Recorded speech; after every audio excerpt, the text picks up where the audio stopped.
Muy buenas noches, hermanos.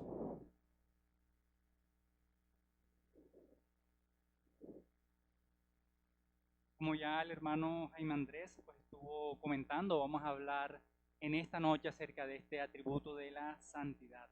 Y quisiera nuevamente orar al Señor para que sea Él dirigiendo todo este tiempo, que podamos estar atentos a su palabra y que sea usándome para santificación y bendición de su iglesia. Oremos.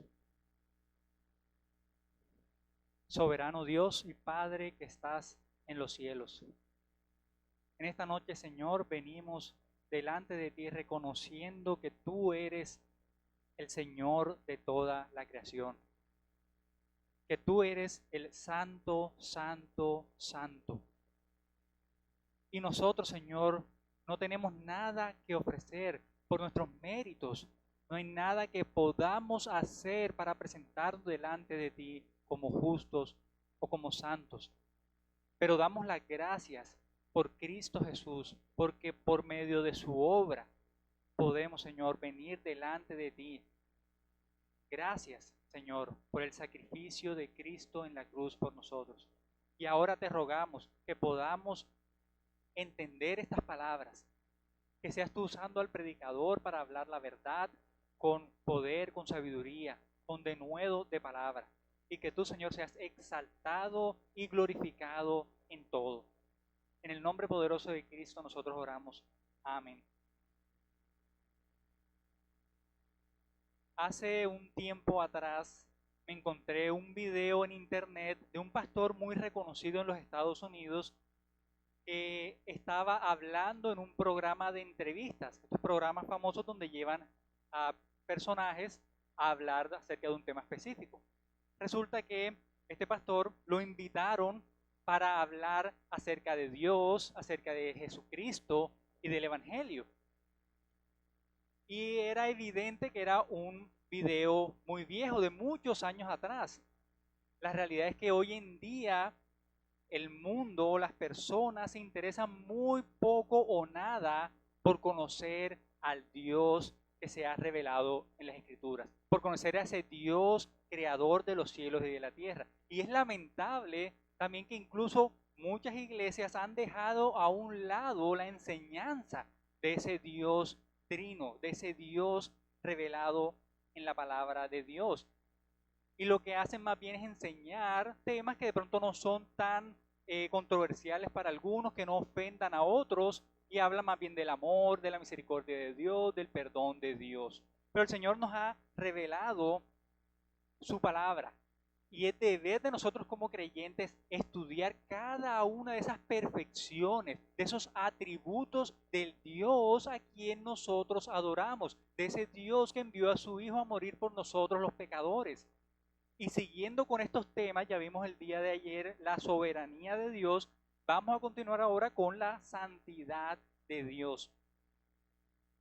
Le he dado por título a este sermón la santidad de Dios y la condición del hombre. Y el tema es la revelación de Dios como el santo, santo, santo, que descubre el corazón pecador del hombre y lo cambia, lo limpia para ahora sí servirle. Vamos a ver tres puntos fundamentales. El punto número uno es una revelación dramática de su santidad. Una revelación dramática de su santidad. Punto número dos, la angustia de Isaías. Y finalmente vamos a ver lo que Dios hace por el pecador. Leamos la palabra del Señor. Ya el hermano Jaime leyó un poco de la porción que vamos a estar estudiando. Vámonos nuevamente a Isaías capítulo 6. Versos 1 al 8. Este es uno de los pasajes más conocidos cuando hablamos, cuando queremos conocer acerca de la santidad de Dios. Isaías 6, del 1 al 8, dice así la palabra del Señor. En el año que murió el rey Usías, vi yo al Señor sentado sobre un trono alto y sublime, y sus faldas llenaban el templo. Por encima de él había serafines, cada uno tenía 6 alas. Con 2 cubrían sus rostros, con 2 cubrían sus pies y con 2 volaban. y el uno al otro daba voces diciendo, Santo, Santo, Santo, Jehová de los ejércitos, toda la tierra está llena de su gloria. Y los quiciales de las puertas se estremecieron con la voz del que clamaba, y la casa se llenó de humo. Entonces dije, ay de mí, que soy muerto, porque siendo hombre inmundo de labios y habitando en medio de pueblo que tiene labios inmundos, han visto mis ojos al Rey, Jehová de los ejércitos. Y voló hacia mí uno de los serafines, teniendo en su mano un carbón encendido, tomado del altar con unas tenazas, y tocando con él sobre mi boca, dijo, he aquí que esto tocó tus labios, y es quitada tu culpa y limpio tu pecado. Después oí la voz del Señor que decía, ¿a quién enviaré y quién irá por nosotros? Entonces respondí yo, heme aquí, envíame a mí. Aquí nos encontramos entonces con este pasaje que nos habla de esa revelación de ese Dios 3 veces santo. Y antes de entrar en materia, quiero que recordemos un poco lo que hacía un profeta en ese entonces. Isaías, como todos lo sabemos, fue uno de los más grandes profetas del Antiguo Testamento. Y a diferencia de los sacerdotes que se presentaban delante de Dios en representación del pueblo, los profetas hablaban al pueblo de parte de Dios. El profeta tenía la tarea de hablar las palabras de Dios. Él no comunicaba sus palabras, no comunicaba sus pensamientos u opiniones, tampoco las palabras de otros hombres, sino la palabra de Dios. Por eso, al iniciar la proclamación del mensaje, era común que ellos empezaran diciendo, así dice el Señor. Aquí entonces nos encontramos con el relato que hace el profeta Isaías de su llamamiento para servir a Dios como su mensajero, como su profeta. También se nos dice allí en el texto que fue en el año en el que murió el rey Usías. Y hay que entender también un poco de este rey. Este fue un rey que en términos generales fue un buen rey. Hizo muchas reformas, llevó al pueblo hacia Dios. Vemos, por ejemplo, en Segundo de Reyes, capítulo 15, verso 3, que se nos dice, e hizo lo recto ante los ojos de Jehová, conforme a todas las cosas que su padre Amasías había hecho. Segunda de Crónicas 26:5 también nos dice, y persistió en buscar a Dios en los días de Zacarías, entendido en visiones de Dios, y en estos días en que buscó a Jehová, él le prosperó. Usías también se nos dice que lideró a Israel en victorias militares contra los filisteos y también contra otras naciones vecinas. Fue un rey fuerte, es decir, Israel o el pueblo en este caso de Judá, el reino del sur, tenía cierta estabilidad gracias al liderazgo de este rey que se mantenía en los caminos de Dios. Pero la vida de este rey terminó trágicamente. Dice Segunda de Crónicas 26:16, mas cuando ya era fuerte, su corazón se enalteció para su ruina, porque se rebeló contra Jehová su Dios, entrando en el templo de Jehová para quemar incienso en el altar del incienso. En respuesta, Dios hirió a Usías con lepra y él estuvo en una casa apartada hasta el día de su muerte. Como lo dije en un comienzo, fue en términos generales un buen rey. Tenemos también registros de reyes que fueron devastadores, que fueron en contra de la voluntad de Dios, que llevaron incluso al pueblo a la idolatría. Pero este rey en términos generales fue un buen rey. Y el hecho entonces de que Isaías lo mencione nos da la idea de la estabilidad y de la seguridad que había hasta ese entonces. Ahora, con la muerte entonces de este rey, lo que sentía y lo que había en Isaías y en el pueblo era tal vez de pronto un sentimiento de desesperanza, de incertidumbre. ¿Qué vamos a hacer ahora sin el rey Usías? Y una pregunta que se podrían estar haciendo, incluso el mismo Isaías, era dónde estaba Dios en medio de todo esto, una muerte trágica de este rey. Ahora, ¿qué vamos a hacer? Sigue diciendo el texto: vi yo al Señor sentado sobre un trono alto y sublime, y sus faldas llenaban el templo. En ese momento, tal vez de angustia, de desesperanza, dice Isaías: vi yo al Señor sentado sobre un trono alto y sublime. Para algunos, esta visión que tuvo Isaías del Señor fue simplemente una visión que Dios le mostró acerca de esas cosas celestiales. Para otros teólogos, otros comentaristas, ellos creen que fue realmente que Dios como si abriera un poco el cielo y dejara ver un poco de esa gloria celestial de Dios. De cualquier manera, Dios le estaba mostrando a Isaías una verdad poderosa.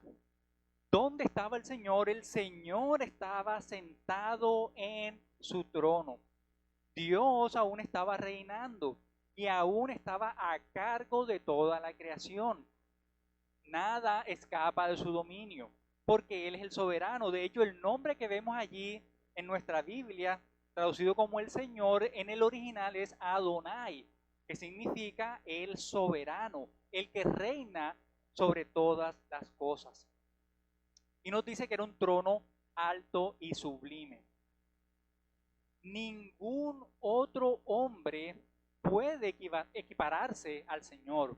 Pueden haber reyes, pueden haber gobernantes en este mundo que se sientan sobre sus tronos mundanos, sobre tronos de este mundo, pero ninguno puede sentarse en un trono que es alto y sublime. Solamente el Señor, el Adonai, el gobernador, el soberano de todos. La línea fundamental del ateísmo o del materialismo es que ellos creen que no hay un trono, que no hay nadie que esté reinando en todo el universo. Ellos creen que no hay un lugar de autoridad o de poder al que todo el universo, al que toda criatura debe responder. Ahora, el fundamento del humanismo, otra creencia popular, es que hay un trono, pero que ese trono, o que en ese trono se sienta el hombre. Y desde allí gobierna sobre sus asuntos y lo hace como él quiere. Pero la realidad y lo que la Biblia nos enseña es que hay un trono en el cielo y ningún hombre caído se sienta en él, sino el Señor nuestro Dios. Él está entronizado en el cielo.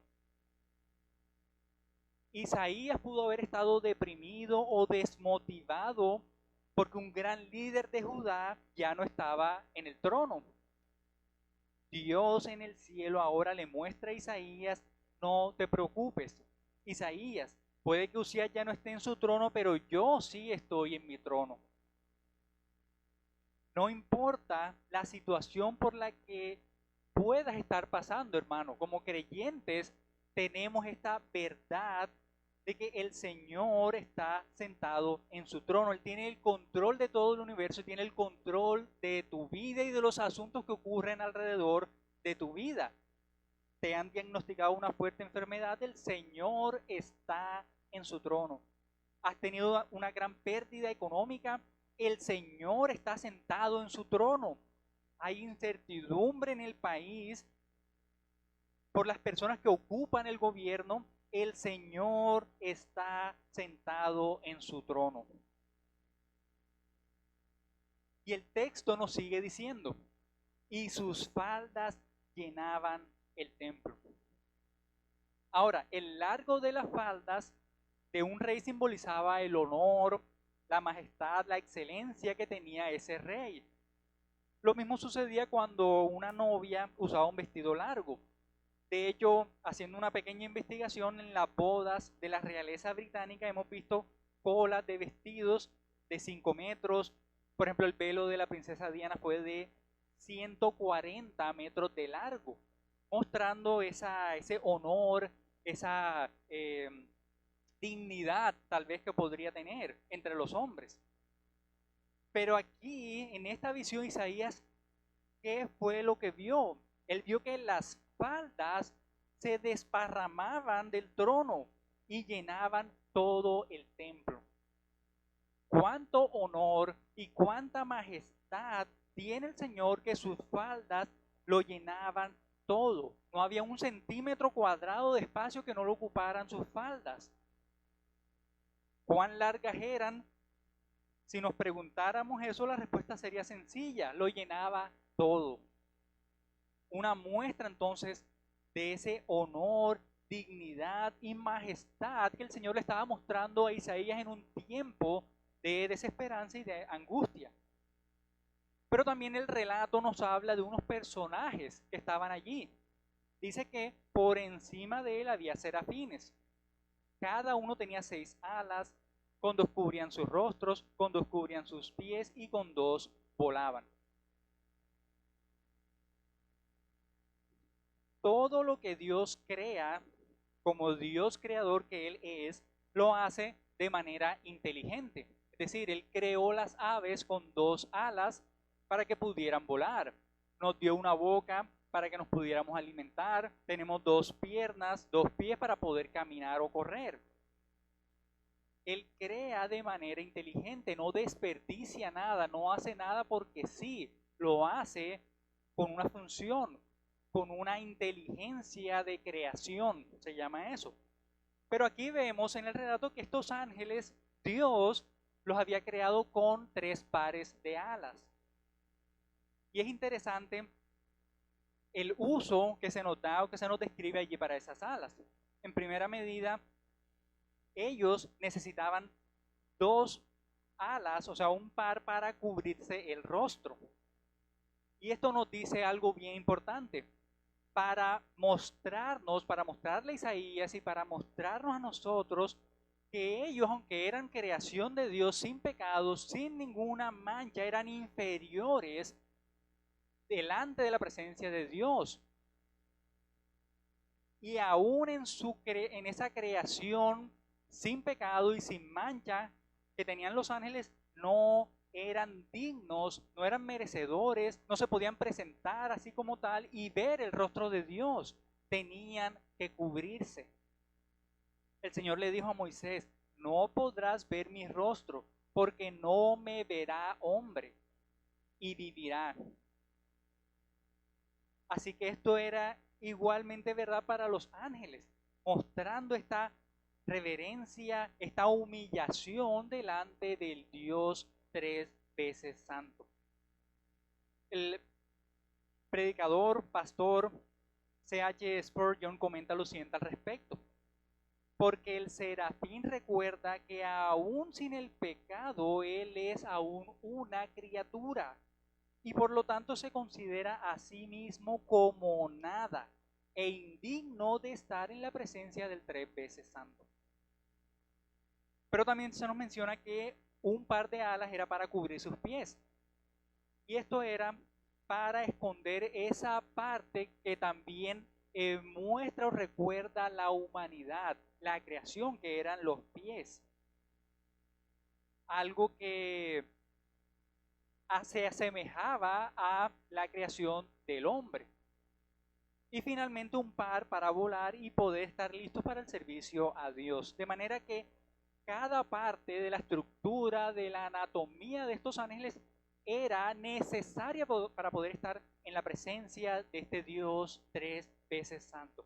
Pero más interesante que la anatomía de estos seres es lo que decían, lo que cantaban.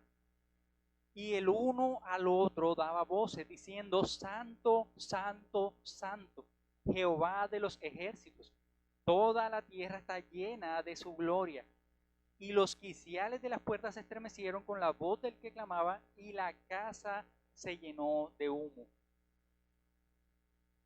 La santidad es el único atributo que se repite a la tercera potencia cuando se menciona.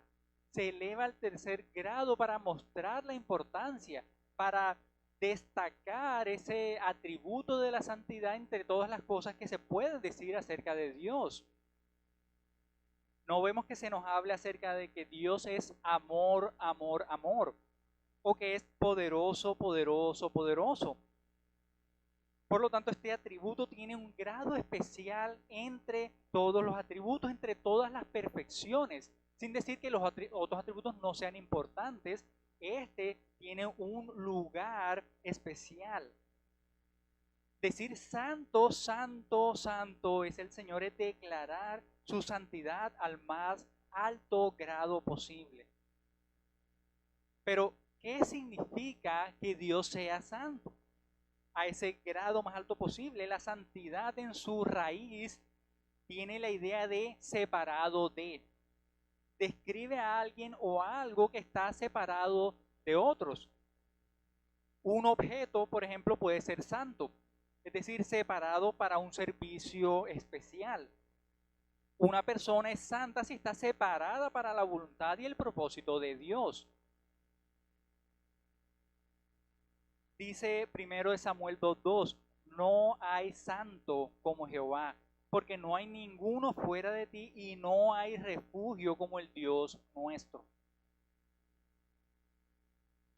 Esta santidad, este atributo, esta perfección de Dios, como lo decía antes, nos está diciendo que Dios es otro, que es apartado y diferente de nosotros los seres humanos, pecadores, con imperfecciones, con defectos.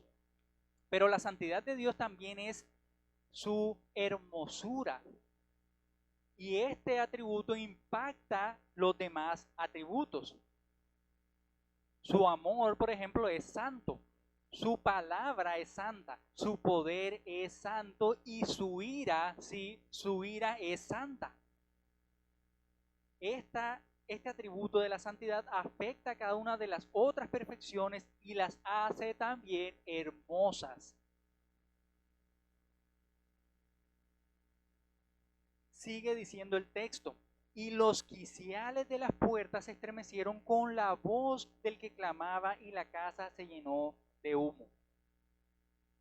Después de esta manifestación, de esta revelación a Isaías de la santidad de Dios como ninguna otra, vemos que ocurre algo que para nosotros puede parecer extraño. Dice que los quiciales de las puertas se estremecieron, es decir, estos maderos que sujetaban las puertas para que pudieran abrir y cerrar, objetos inanimados, se estremecieron. Delante de la presencia del Señor, incluso estos objetos inanimados que no tienen pecado, que no pueden ni siquiera pecar, se estremecían. ¿Cuánto más el hombre pecador debe temblar solo ante la idea, ante la presencia de este Dios 3 veces santo? Y es que la santidad, aunque como lo decía previamente, es esa hermosura, esa perfección de Dios que se irradia a todos los demás atributos, al mismo tiempo es un atributo que genera o que produce temor. Y esto lo vemos en la angustia que sufrió Isaías más adelante. Pero antes de pasar a eso, voy a recordar una historia, o más bien una teoría del padre de la psiquiatría moderna, Sigmund Freud. Él sugirió la teoría de que las personas habían creado la idea de Dios, de la religión, por temor a la naturaleza.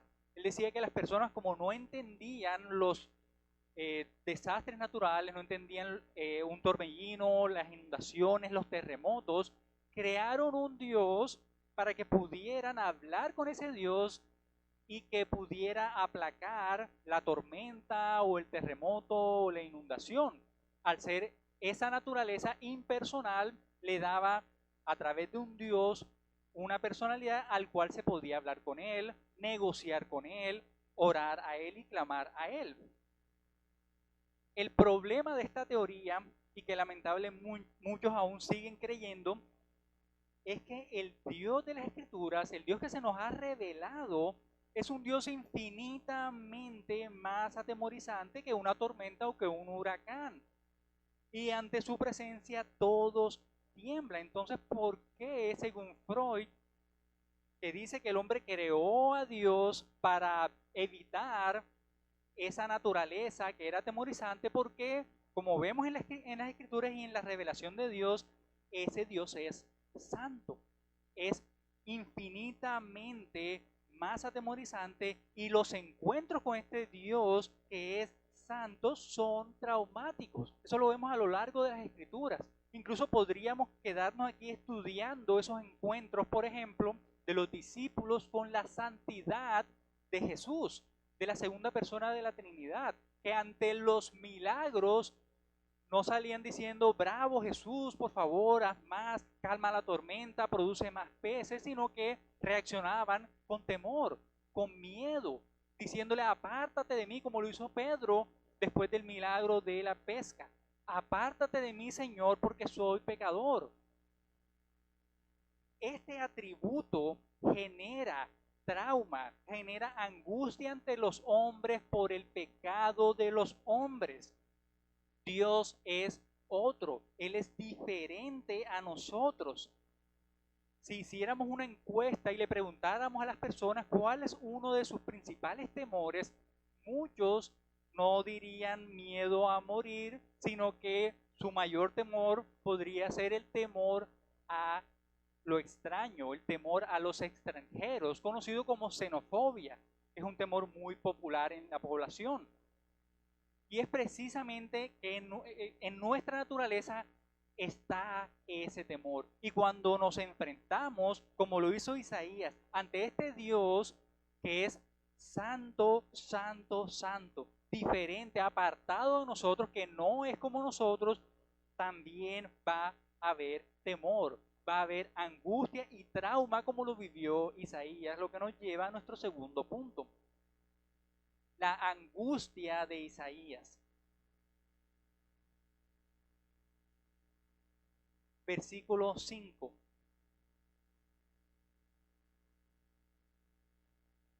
Entonces dije: ay de mí, que soy muerto, porque siendo hombre inmundo de labios y habitando en medio de pueblo que tiene labios inmundos, han visto mis ojos al Rey Jehová de los ejércitos. Las puertas del templo no fueron lo único que se estremecieron.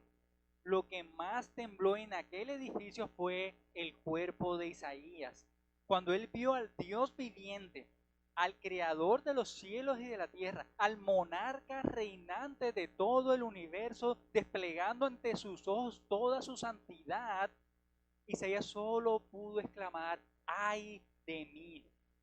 Ahora, esta expresión para nosotros es un poco rara porque no la utilizamos en nuestro día a día, pero en la Biblia encontramos que los profetas, en su rol de mensajeros, ellos podían comunicar oráculos de bendición o también oráculos de maldición en sus mensajes.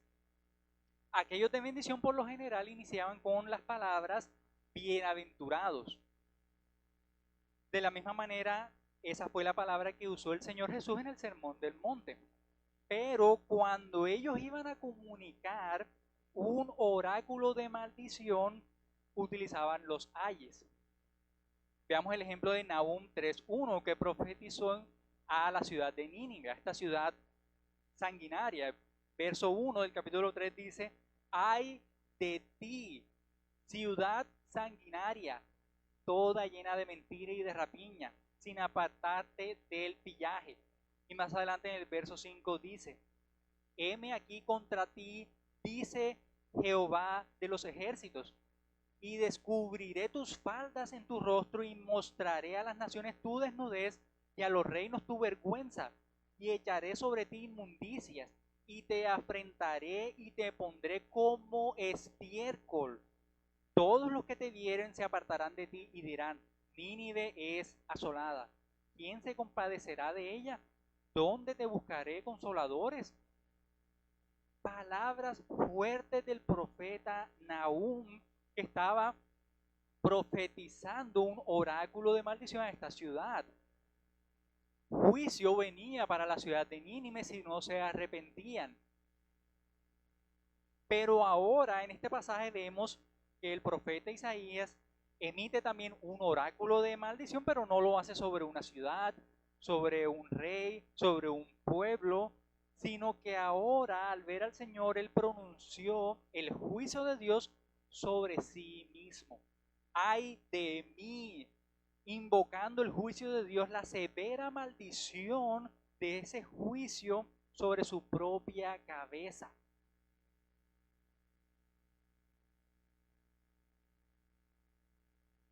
Isaías estaba experimentando ese juicio de Dios sobre él mismo. Así como otras naciones habían sido juzgadas e iban a ser juzgadas ahora, el turno le correspondía a él. Pero no porque hubiera actuado, por ejemplo, como la ciudad de Nínive, sino porque estaba en la presencia de ese Dios santo y no era perfecto. Isaías se vio a sí mismo como un pecador y dijo que soy muerto. Esta expresión que soy muerto podríamos traducirla como que soy o estoy desintegrándome. Es decir, en la cuando nosotros nos referimos a una persona que está completa, que es sana, que tiene juicio, que es justa, decimos esa persona es una persona íntegra, es una persona correcta, completa. Pero ahora, si vamos al original, lo que Isaías estaba diciendo es que estaba siendo deshecho, desintegrado moral y espiritualmente devastado. Él fue totalmente desarticulado y su sentido de integridad se derrumbó por completo. Y debemos entender que en ese entonces Isaías era considerado como un hombre justo y recto entre el pueblo, pero ahora delante de esta revelación lo que sintió en ese momento y lo que expresó es que estaba siendo devastado totalmente por la santidad de Dios. Es común que nosotros como seres humanos imperfectos pues nos justifiquemos diciendo que no somos perfectos, pero que no somos tan malos como otros hombres, como otras personas que roban o que asesinan.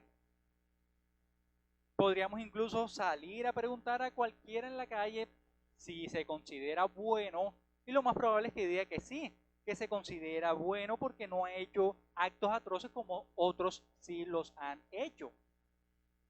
Pero cuando nos comparamos con el Dios Santo, quien es el estándar de vida, el estándar de perfección, de santidad, somos hallados faltos, somos reprobados.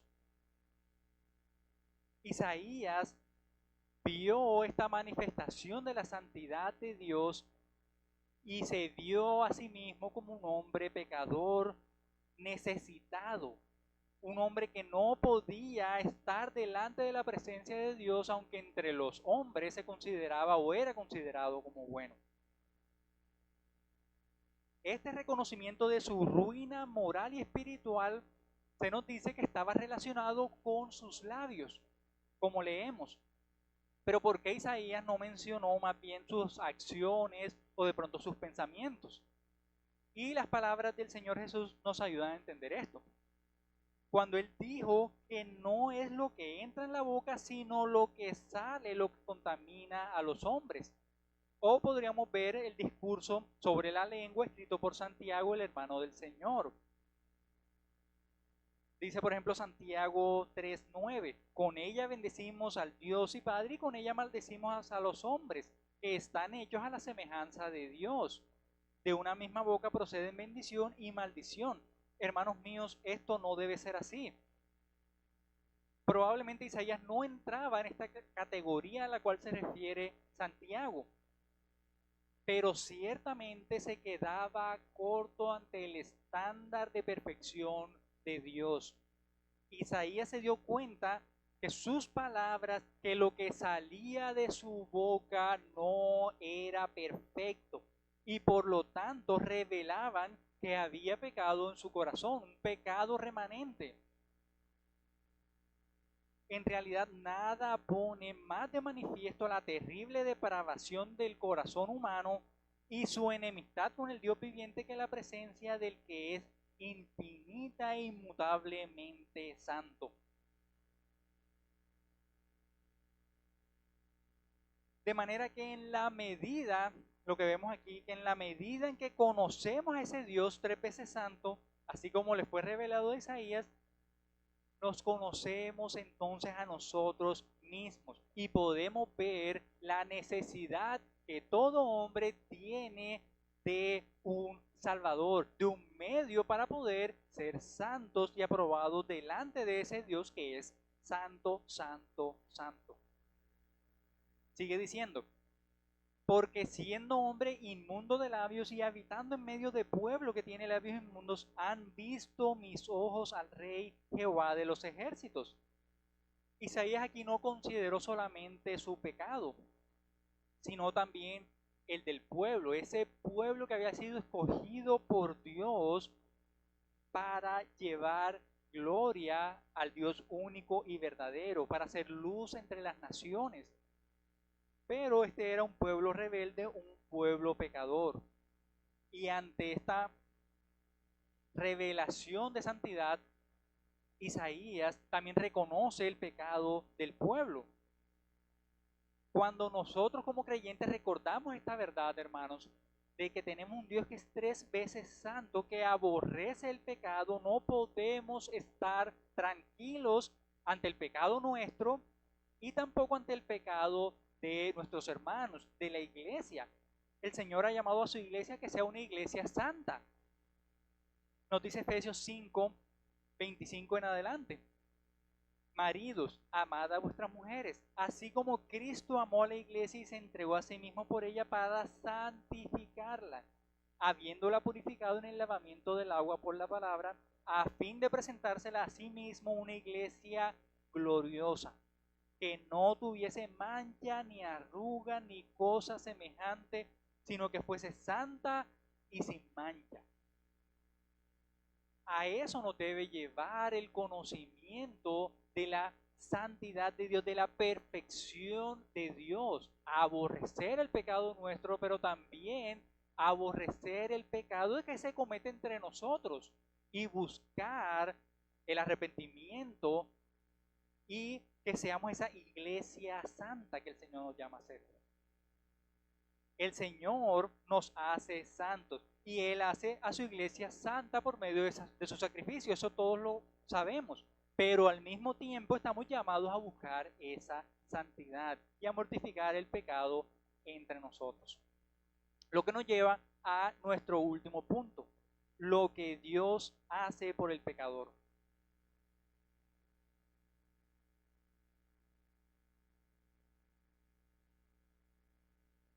Verso 6 en adelante.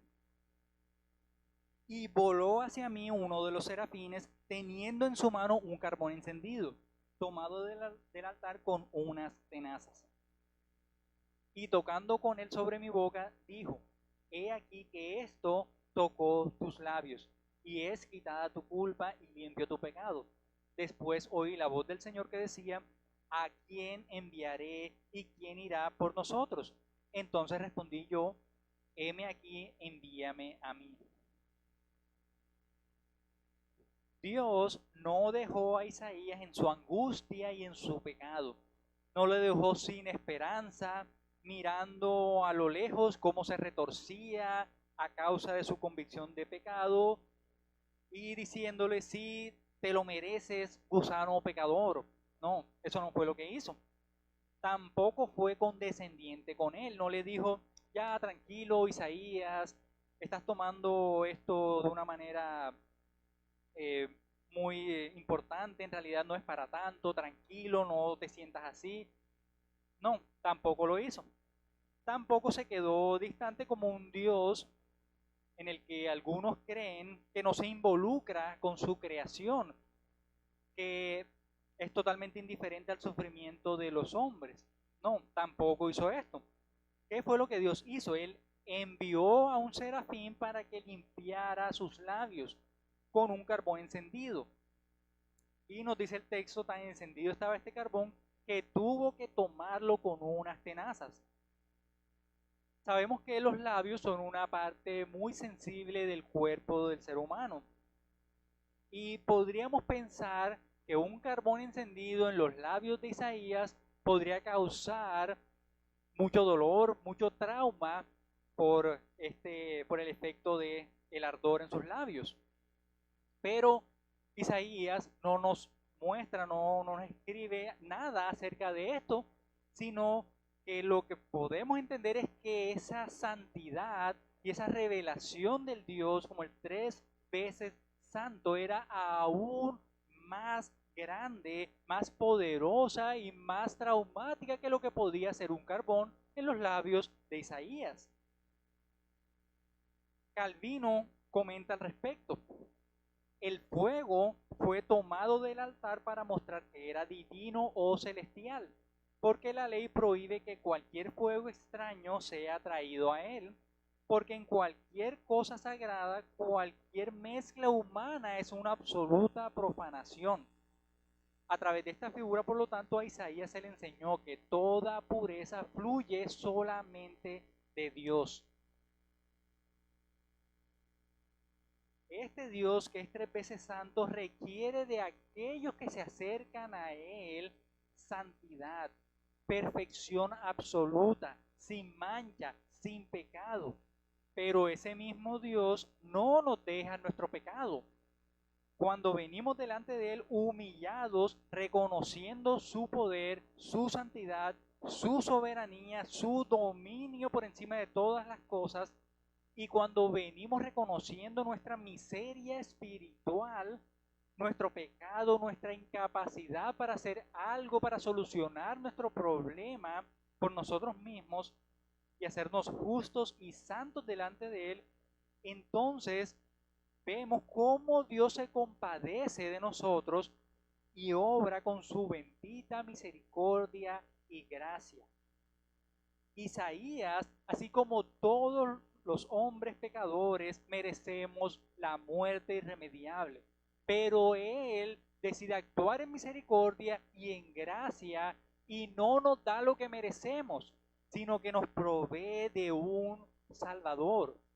En el caso de Isaías, Isaías no hizo nada para poder ser limpio de su pecado y presentarse delante de este Dios y no morir al estar en la presencia del Dios Santo.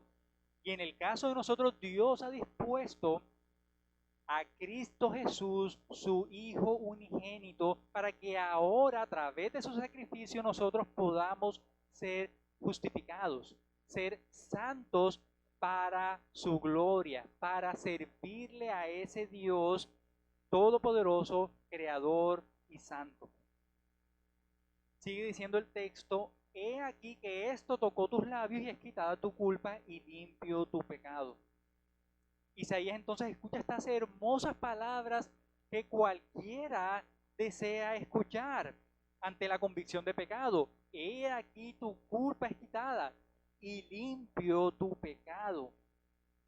Y vemos cómo al instante, como dice el texto, después de oír la voz del Señor que decía, ¿a quién enviaré? ¿Y quién irá por nosotros? Dice Isaías, heme aquí, envíame a mí.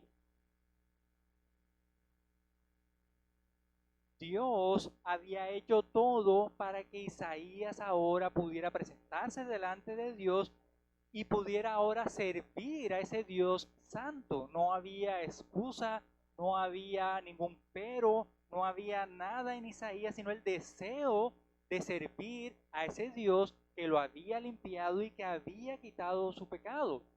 Hermanos, ¿cuánto más nosotros que tenemos ese sacrificio de Cristo Jesús que murió por nosotros, que nos ha hecho santos, que nos ha limpiado de nuestro pecado, cuánta disposición deberíamos tener entonces para servir a ese Dios santo y no tener excusas como que no estoy preparado o como que necesito de pronto estudiar más o hacer esto o aquello? Estamos llamados por ese Dios santo que nos santifica a través de Cristo, a través de su obra, por medio de la fe, por medio del arrepentimiento, para servirle, para obrar en favor de Él, para llevar gloria a su nombre. Recordemos las palabras del apóstol Pablo en Romanos 3, verso 23. Por cuanto todos pecaron y están destituidos de la gloria de Dios, siendo justificados gratuitamente por su gracia mediante la redención que es en Cristo Jesús, a quien Dios puso como propiciación por medio de la fe en su sangre para manifestar su justicia, a causa de haber pasado por alto en su paciencia los pecados pasados, con la mira de manifestar en este tiempo su justicia, a fin de que Él sea el justo y el que justifica al que es de la fe de Jesús. ¿Qué podemos entonces concluir al respecto ya para ir terminando? La revelación de Dios a Isaías, esa visión del Dios santo, santo, santo, nos enseña, entre muchas cosas, que es imposible para el caso de los incrédulos o de aquellos que dicen creer pero siguen viviendo una vida igual de mundana. Es imposible que alguien diga ser cristiano, que continúe su vida como la venía viviendo en el mundo, porque un encuentro con el Dios verdadero cambia a la persona, transforma a la persona, la hace ahora santa para servir, no queda igual. Como creyentes, nosotros estamos llamados a estudiar y conocer esa revelación completa del Señor, de manera que podamos adorarle y exaltarle por todas sus perfecciones, por su ira, por su soberanía, por su amor, por su santidad. Cada una de sus perfecciones es una razón para nosotros como creyentes alabar y glorificar su nombre, porque Él no nos deja en nuestro estado, en nuestra miseria. Él ha provisto a Cristo para que seamos ahora santos y seamos aptos para su servicio. El conocimiento de Dios también trae paz y esperanza para nuestras vidas en medio de un mundo caído, en medio de un mundo que es incierto, que hoy puede ser, pero mañana no. Saber que tenemos un Dios que es 3 veces santo y que Él dio a su Hijo para que pudiéramos tener una estrecha comunión con ese Dios, para que ahora pudiéramos acercarnos confiadamente, nos debe llenar de agradecimiento y elevar alabanzas a su nombre. Pero esto también debe ponernos a pensar en cómo estamos predicando o enseñando acerca de Dios y acerca de su evangelio. Estamos hablando solamente las cosas agradables como el amor de Dios, como el perdón de Dios, como la gracia de Dios, o estamos hablando y comunicando todo el consejo de Dios, por ejemplo, de su santidad y de lo traumática que es su santidad y de la necesidad que tenemos entonces de acudir a Cristo inmediatamente. Todo hombre, por muy bueno que se crea, se queda corto ante el estándar de perfección de Dios. Si tú te crees lo suficientemente bueno para ir al cielo, para salvarte a ti mismo, para presentarte ante este Dios 3 veces santo, estás equivocado. Dice Isaías 64:6, si bien todos nosotros somos como suciedad y todas nuestras justicias como trapo de inmundicia, necesitas arrepentirte si crees muy bueno, si te crees muy bueno y santo para llegar al cielo, para presentarte delante de este Dios. Necesitas arrepentirte y creer en Jesús para salvación. Solamente Dios puede obrar para convertir y cambiar el corazón del hombre, para limpiarlo y hacerlo apto para el servicio a Él. Y es deber de nosotros comunicar ese mensaje, enseñar acerca de este Dios todopoderoso, soberano, 3 veces santo. Y que como su iglesia podamos cada día recordar estas verdades y alabarle por cuanto Él es merecedor de toda honra y de toda gloria por siempre. Oremos.